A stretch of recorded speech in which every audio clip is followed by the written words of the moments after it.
السلام علیکم. نن د اتوار ورځ ده او زما د دفتر چوټي وه، خو هلته کوم څه کیمپونه باجوړ کې لګولي دي د هغه د مینج کولو دپاره او تاسو ته یو څو ضروري خبرې کومه د دې اپریشن حوالې سره او د چې کوم نقل مکاني شوی دغه حوالې سره. نو زما دا 4-5 پوینټونه لږ په غور سره واورئ. د باجوړ ټول سوشل اکټیویسټ، سیاسي خلک یا چې څومره فاونډیشنونه دي هغو ټول د زما خاص دی چې دا وخت په یو بل د الزامونو، د کینې، د بغضو، د دې شیزونو نه دی. یو بل مټې جوړه شي، یو بل له لاس ورکوي.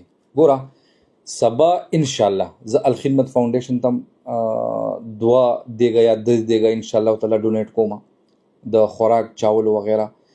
زاهد جان کار کوي انشاءالله تعالی چې هغه ته هم ډونیټ کوم. خیرخوا فاونډیشن والا لګیا دي هغو ته هم انشاءالله ډونیټ کوم. عمران ماهر د لیپانات کلي کې لګیا ډېر ښه کار شروع کړی انشاءالله تعالی هغو ته هم 2-3 دیګه د چاولو انشاءالله هغه به ورته ډونیټ کوم. دغه نه علاوه په ګنګ کې چې کوم هلکان لګیا دي، په پاټک کې چې کوم هلکان لګیا دي، دې ټولو ته به انشاءالله د خپل د طرف نه 2 او 3 دیګونه ټول د ډونیټ کوم. دا وخت د دې نه دی چې یاره پلاني کریډټ واخیستو، پلاني دا شی وکړو. دا په موږ باندې یو امتحان راغلی، دا په موږ باندې سخت وخت راغلی دی. په کار دا دی چې یو بل سره ودرېږو. دا شیزونه به وروستو کېږي، دا سیاست دا کریډټونه دغه شیونه به وروسته کېږي. یو خو مې نه دا ډېر زیات درخواست دی، الزامونه هم مه لګوئ، په یو بل باندې بهتانونه هم مه لګوئ.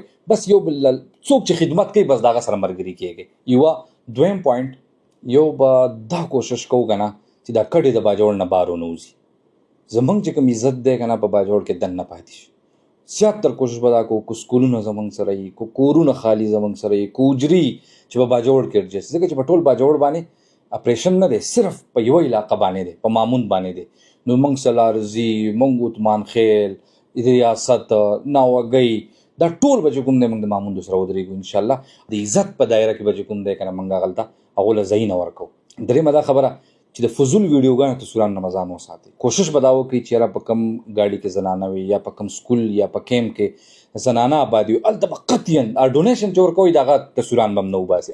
که تاسو یې ورکوئ په سوشل میډیا باندې تاسو ته چا پیسې رالیږلي او مجبوري او مطلب دا دی تصویر ایستل ضروري، نو په بازار کې چې کوم تاسو کوم اریجمنټ کوئ د هغه نه یې وباسئ. تاسو کوم دیګونه چاولې د هغه نه یې وباسئ چې یاره بل ته پته ولګي چې او زما پیسې په صحیح ځای ته روانې دي. خو چې کله تاسو هلته دننه ورځئ یا کور ته یا سکول ته، نو ډېر زیات احتیاط به وکړئ چې هلته به تصویر نه وباسئ. بله خبره دا چې نن خو خیر زه افراتفري ټایپ ماحول و چې چا کوم ځای ته کانه وروړه، چې چا کوم ځای ته هیلپ وکړو، چې چا په کوم ځای کې څوک ایډجسټ کو. خو د سبا نه به یو کار وکړئ او دا د ټولو نه اهم پوینټ دی. هغه یو کار دا دی چې تاسو د یو ځای ذمهواري والئ.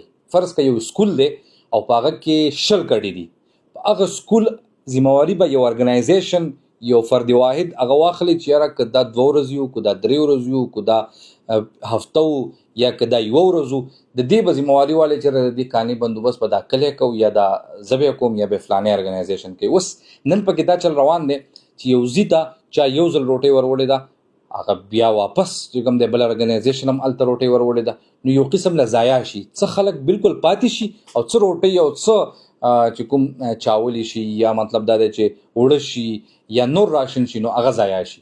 لہذا یو کار به وکړئ چې پراپر په سوشل میډیا باندې به پوسټ وکړئ چې یاره بهی دا فلانی سکول دی، د دې نه تاسو بېغمه شئ، د دې ذمهواري زموږ شوه. هر یو ارګنایزیشن هغه به وایي چې یاره دې ذمهواري زموږ شوه. نو بیا به بل ته پته لګي، بل به نه ورځي، بل به د هغه د روټۍ بندوبست نه کوي او دا به هم پکې نه راځي چې یاره د 1 ورځ روټۍ به ورته میلاویږي او بل ورځ نه به هغه پاتې کېږي. او به هم درته ووایم دا صرف دا 3 ورځې دي، انشاءالله تعالی بیا به ترتیب په خپله باندې برابر شي. بیا خو به سرکار هم راشي، بیا به ایډونه هم را روان وي، بیا به پیکج هم مختص شي، بیا به خلک په خپله باندې په کورونو کې یا چې په سکولونو کې یا په هر ځای کې پاتې کېږي، تنورونه به مو لګوي، نغري به هم شروع شي. خو اولنۍ 2-3 ورځو کې به ډېر زیات احتیاط وکړئ چې یو کس ته نه داسې پاتې نه شي، بې روټۍ د نه پاتې نه شي. کرایهګانو کې به تاسو خیال وساتئ. په خپله باندې زموږ فرض جوړېږي چې کوم د باجوړ ډریوران دي چې موږ ظلم او زیاتیا نه کوو، چې څومره حق په عامو ورځو کې جوړېږي اول خو د هغه نه هم کمې والو، او که نه یې بیخي روزي روټۍ ګټلي، نو چې کم از کم په نور ورځو کې کم حق جوړېږي چې هغه حق نه موږ زیاتیا ونه کړو. اخره خبره بیا دا کومه چې څومره ارګنایزیشن لګیا دي، سیاسي خلک لګیا دي، صحافیان لګیا دي، سوشل ورکران لګیا دي، چې یو بل مټې جوړې شو، په یو بل په دې وخت کې قطعاً تنقید نه کوو. په چا کې هم څه لیدل نقص لیدو وروسته به یې کوو، اوس به یې نه کوو. نو دا یو څو زما ماته ګوډې خبرې وې، امید دی چې په دې باندې به تاسو انشاءالله تعالی عمل وکړئ.